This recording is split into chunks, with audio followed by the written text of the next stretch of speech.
Dahil po sa lakas ng impact sa banggaan, napugutan ang isang lalaki matapos na mabangga ang kanyang sinasakyang motor sa kasalubong na tricycle sa National Highway po sa Cotabato, sa Midsayap, Cotabato. Nakilala po ang nasawi na si Paul John Siloy Daquiado, 31 anyos at residente ng Libungan. Isinugod naman sa Ramon Pesante Hospital ang driver ng tricycle na si Bernard Tabudio Acosta.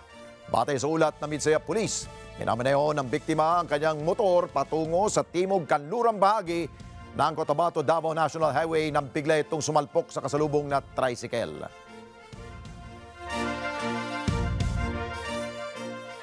Maraming salamat sa inyo pong pagsubaybay sa Mata ng Agila Primetime. Para malaman ang matatag, matapang at matapat na mga balita, i-follow lamang at mag-subscribe sa @Net25 TV.